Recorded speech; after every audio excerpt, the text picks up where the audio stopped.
Hello കൂട്ടുകാരെ, എല്ലാവർക്കും മുത്തു സ്റ്റാഴ്സിൻ്റെ ഒരു പുതിയ വീഡിയോയിലേക്ക് ഒരിക്കൽ കൂടി സ്വാഗതം. ഇന്ന് ഞാൻ നിങ്ങൾക്ക് എല്ലാവർക്കും അറിയാവുന്ന ഒരു ഫ്രൂട്ട്സാണ് സ്ട്രോബെറി എന്ന് പറയുന്നത്. നിങ്ങളെല്ലാവരും ധാരാളം കഴിച്ചിട്ടുണ്ടാകും സ്ട്രോബെറിയുടെ ഗുണങ്ങളൊക്കെ നിങ്ങൾക്ക് എല്ലാവർക്കും അറിയാം. അപ്പോൾ ഇന്ന് കുറച്ച് സ്ട്രോബെറിയെക്കുറിച്ചായാലോ. എല്ലാവർക്കും എൻ്റെ വീഡിയോയിലേക്ക് സ്വാഗതം.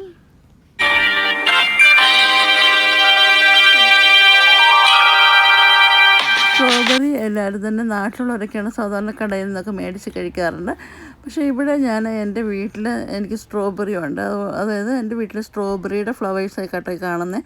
അപ്പോൾ എൻ്റെ വീട്ടിൽ 2 സൈസുള്ള സ്ട്രോബെറിയാണ് ഉള്ളത്. ഒന്ന് വൈറ്റ് ഫ്ലവർ ഇട്ട് നിൽക്കുന്ന സ്ട്രോബെറിയും മറ്റേത് പിങ്ക് കളറായിട്ടുള്ള നല്ല റോസ് കളറായിട്ടുള്ള ഫ്ലവർ ഇട്ട് നിൽക്കുന്ന സ്ട്രോബെറിയാണ്. അപ്പോൾ ഈ ഫ്ലവേഴ്സ് എനിക്ക് ഒരുപാട് ഇഷ്ടം തോന്നിയതുകൊണ്ടാണ് ഈ ഫ്ലവേഴ്സ് കാണിക്കാൻ വേണ്ടിയാട്ടോ ശരിക്കും പറഞ്ഞാൽ ഈ വീഡിയോ ഞാൻ ഇടുന്നത്.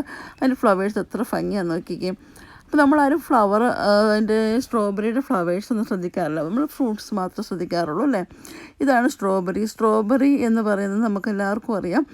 നന്നായിട്ട് വൈറ്റമിൻ സി റിച്ച് ആയിട്ടുള്ള ഒരു ഫ്രൂട്ട്സാണ്. അതുപോലെ തന്നെ നല്ല ഫൈബർ കണ്ടൻ്റായിട്ടുള്ള ഒരു ഫ്രൂട്ട്സ് കൂടിയാണ് സ്ട്രോബെറി എന്ന് പറയുന്നത്. അപ്പോൾ സ്ട്രോബെറി റെഗുലറായിട്ട് കഴിക്കുന്ന ഒരു ഹെൽത്തി ആയിട്ടുള്ളൊരു പേഴ്സണ് തീർച്ചയായും സ്ട്രോബെറി കഴിക്കുമ്പോൾ നമുക്ക് നമ്മുടെ വൈറ്റമിൻ സി റിച്ച് ആയതുകൊണ്ട് തന്നെ നമ്മുടെ ഇമ്മ്യൂൺ സിസ്റ്റത്തെ അത് നന്നായിട്ട് അഫക്റ്റ് ചെയ്യുന്നുണ്ട്. അതായത് നമ്മുടെ ഇമ്മ്യൂണിറ്റി വർദ്ധിപ്പിക്കാനായിട്ട് ഒരുപാട് സഹായിക്കുന്ന ഒരു ഫ്രൂട്ട്സാണ് സ്ട്രോബെറി. അതുകൊണ്ട് തന്നെ പ്രഗ്നൻസി ആയിട്ടുള്ള വിറ്റമിൻ സി ഉള്ളത് കൊണ്ട് തന്നെ പ്രഗ്നൻസി ആയിട്ടുള്ളവർക്കും അതുപോലെ കുട്ടികൾക്കൊക്കെ കൊടുക്കാൻ നമുക്ക് നല്ലൊരു ഫ്രൂട്ട്സാണ് ഈ സ്ട്രോബെറി എന്ന് പറയുന്നത്. അതുപോലെ തന്നെ സ്ട്രോബെറി നമ്മുടെ ഹാർട്ടിൻ്റെ ഹെൽത്തിനെ സഹായിക്കുന്ന ഒന്നാണ്. അപ്പോൾ സ്ട്രോബെറി റെഗുലറായിട്ട് കഴിക്കുന്നതുകൊണ്ട് അത് നല്ലൊരു ഫ്രൂട്ട്സായിട്ടാണ് എനിക്ക് തോന്നുന്നത്. നമ്മുടെ വീട്ടിലൊക്കെ ഉണ്ടെങ്കിൽ തീർച്ചയായും നിങ്ങളത് നന്നായിട്ട് വാഷ് ചെയ്തതിന് ശേഷം യൂസ് ചെയ്യുക.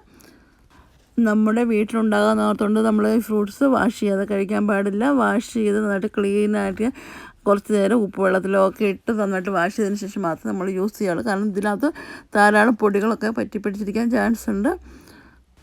അപ്പോൾ ഇന്നത്തെ ഈ ചെറിയ വീഡിയോ നിങ്ങൾക്ക് എല്ലാവർക്കും ഇഷ്ടപ്പെട്ടു എന്ന് കരുതുന്നു. സ്ട്രോബെറിയെക്കുറിച്ചുള്ള അറിവുകൾ നിങ്ങൾക്കെല്ലാം ലഭിച്ചു എന്ന് കരുതുന്നു. ഇനിയും നല്ല നല്ല വീഡിയോയുമായി വരുന്നവരെ ബൈ.